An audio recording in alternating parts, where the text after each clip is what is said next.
Road में पूरा तैयार कर लिया है सरकार ने कि अभी तक देखिए पहले चरण के जो डाइवेस्टमेंट आरसीएफ और एनएफएल जैसी कंपनियों में होने उन पर काम शुरू हुआ। उसके साथ साथ उन्होंने आइडेंटिफाई कर लिया कि नेक्स्ट चरण में हमें क्या करना है। और उसमें जो इंटरेस्टिंग सबसे बढ़िया बात दिख रही है कि मद्रास फर्टिलाइजर और फैक्ट या तो इन्हें अलग अलग बेचा जाए या दोनों का मर्जर करके बेचा जाए, वो भी एक ऑप्शन है। तो मुझे लगता है ये फर्टिलाइजर स्टॉक जो पिछले हफ्ते 2 हफ्तों से पूरे एक्शन में और स्पेशली ये सारी सरकारी फर्टिलाइजर कंपनियां ऐसे ही एक्शन में नहीं है।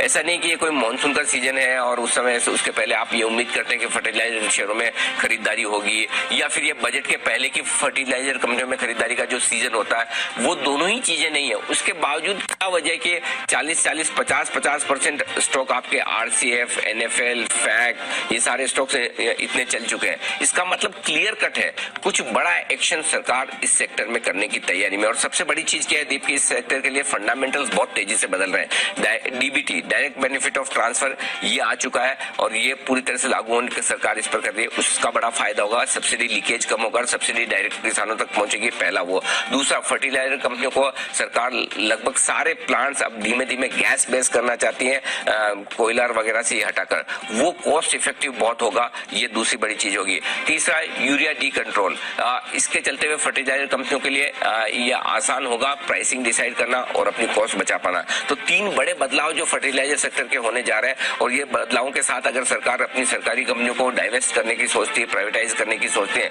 तो फिर जो वैल्यूएशन मिलेंगे वो अनाप शनाप होंगे। और यही वजह कि ये सारी कंपनियां जो अगर डाइवेस्टमेंट की लिस्ट में, अब यही बात है कि ये आज और कल नहीं होने वाला है। जब प्रोसेस शुरुआत हुई आज बीज पड़ा है, ये बीज इसी तरह से पड़ा है जैसा आपका 1.5 साल पहले शिपिंग कॉर्पोरेशन में पड़ा था, जब शिपिंग कॉर्पोरेशन 30-35 रुपए में ट्रेड करता था, आज देखिए 125 रुपए, 130 रुपए। सिमिलर सिचुएशन इन कंपनी के सेक्टर के बदलते बेहतर होते हुए फंडामेंटल और साथ ही सरकार के इरादे दोनों इन सेक्टर की, इन शेयरों की री-रेटिंग करेंगे, ये पक्का है। तो ये बड़ी खबर है जिस पर आपको फोकस करना है। एक बड़ी और एक्सक्लूसिव खबर, हमारी एग्जीक्यूटिव एडिटर स्वाति खंडेलवाल हमारे साथ जुड़ रही है और दीपम दिन रात बड़े जबरदस्त एक्शन में और एक के बाद एक कई कंपनियों पर काम होता दिख रहा है। पहले चरण में हमने आपको बताया था कि फर्टिलाइजर कंपनियों में आरसीएफ और एनएफएल पर बड़ा एक्शन होने की तैयारी, लेकिन इसमें दूसरे चरण में 2 और कंपनियां हैं जिनके निजीकरण की तैयारी होती दिख रही है। ये है बड़ी खबर स्वाति के बाद। स्वाति बताइए क्या एक्शन होने जा रहा है? बिल्कुल एक्शन में ही है सरकार, जैसा आपने बताया फर्टिलाइजर सेक्टर पर फोकस है, डिसइन्वेस्टमेंट का प्लान है। हमने पहले ही बताया था 2 कंपनीज एनएफएल और आरसीएफ, इनको सरकार बेचेगी और इसके बाद ये पहले चरण की बात हुई। बट दूसरे चरण पे जिस पर भी काम अब शुरू हो गया है, एटलीस्ट डिस्कशंस हो रहे हैं, ये कि मद्रास फर्टिलाइजर्स और फैक्ट, ये 2 कंपनीज हैं जो अब सरकार के रडार पर है, इनका भी होगा विनिवेश। किस रूप में होगा ये बड़ा इंटरेस्टिंग है। या तो ये दोनों मर्ज की जाएंगी फिर इनको बेचा जाएगा क्योंकि इसकी वैल्यूएशन बेहतर मिले सरकार को, इस पर विचार हो रहा है। तो कुछ विकल्पों के साथ यहाँ डिस्कशंस हो रहे हैं कि इन दोनों को जो बेचें या इंडिपेंडेंटली बेचें, मर्ज करके बेचें, जिससे वैल्यू मैक्सिमाइजेशन हो। तो क्लियरली सरकार प्लानिंग स्टेज से बढ़कर अब इम्प्लीमेंटिंग स्टेज पर जाते हुए नजर आ रही है। पहला चरण डिसाइड हो गया, अब दूसरे चरण पर भी बातचीत हो रही है क्योंकि ये सब सरकार को इसके पूरे पेपर वर्क रेडी करने हैं। थोड़े टाइम में इस पर इंटरेस्ट लेंगे, किस तरीके का इंटरेस्ट आएगा प्राइवेट प्लेयर्स का, बट उनको बहुत स्ट्रांग उम्मीद है ये 2 कंपनीज होने के बाद फैक्ट और मद्रास फर्टिलाइजर्स या तो साथ मर्ज हो या इंडिपेंडेंटली बेची जाए।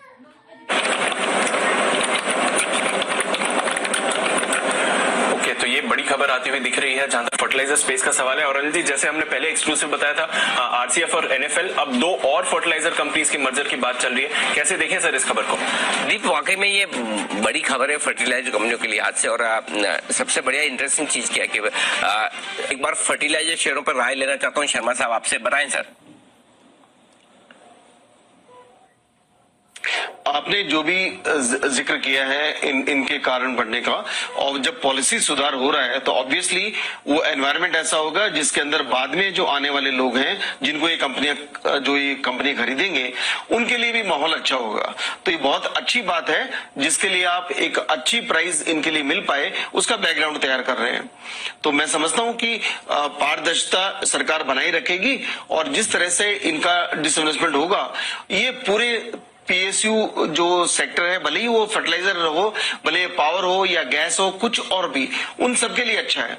क्योंकि अभी तक जब आप ऑफर फॉर सेल करते हैं तो पहले स्टॉक नीचे आता है और उसके बाद में फिर वापस फिसड्डी हो जाता है।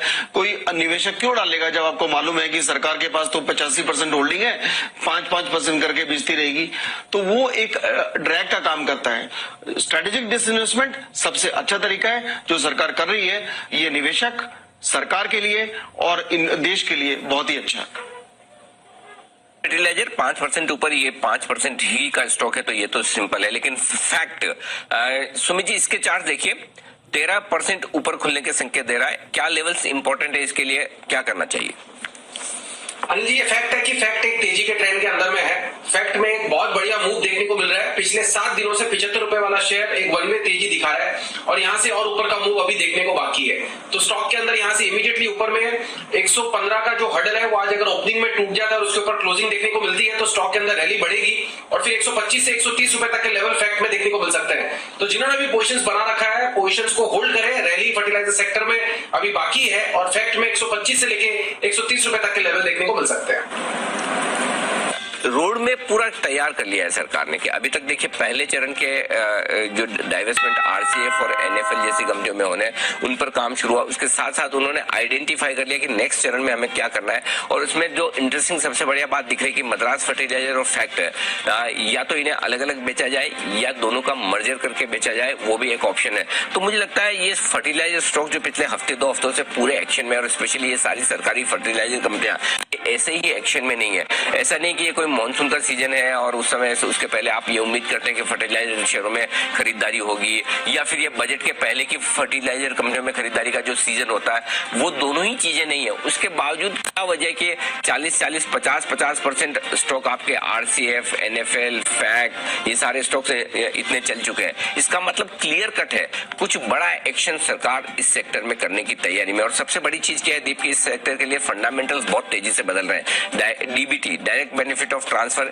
ये आ चुका है और ये पूरी तरह से लागू होने की सरकार इस पर कर रही है। उसका बड़ा फायदा होगा, सब्सिडी लीकेज कम होगा, सब्सिडी डायरेक्ट किसानों तक पहुंचेगी, पहला वो। दूसरा, फर्टिलाइजर कंपनियों को सरकार लगभग सारे प्लांट्स अब धीमे धीमे गैस बेस करना चाहती है, कोयला वगैरह से हटाकर, वो कॉस्ट इफेक्टिव बहुत होगा, ये दूसरी बड़ी चीज होगी। तीसरा, यूरिया डी कंट्रोल, इसके चलते हुए फर्टिलाइजर कंपनियों के लिए ये आसान होगा प्राइसिंग डिसाइड करना और अपनी कॉस्ट बचा पाना। तो 3 बड़े बदलाव जो फर्टिलाइजर सेक्टर के होने जा रहे हैं, और ये बदलावों के साथ अगर सरकार अपनी सरकारी कंपनियों को डाइवेस्ट करने की सोचती है, प्राइवेटाइज करने की सोचती है, तो फिर जो वैल्यूएशन मिलेंगे वो अनाप शनाप होंगे। और यही वजह कि ये सारी कंपनियां जो अगर डाइवेस्टमेंट की लिस्ट में, अब यही बात है कि ये आज और कल नहीं होने वाला है। जब प्रोसेस शुरुआत हुई, आज बीज पड़ा है। ये बीज इसी तरह से पड़ा है जैसा आपका 1.5 साल पहले शिपिंग कॉर्पोरेशन में पड़ा था, जब शिपिंग कॉर्पोरेशन 30-35 रुपए में ट्रेड करता था, आज देखिए 125 रुपए, 130 रुपए। सिमिलर सिचुएशन इन कंपनी के सेक्टर के बदलते बेहतर होते हुए फंडामेंटल और साथ ही सरकार के इरादे, दोनों इन सेक्टर की, इन शेयरों की री रेटिंग करेंगे, ये पक्का है। तो ये बड़ी खबर है जिस पर आपको फोकस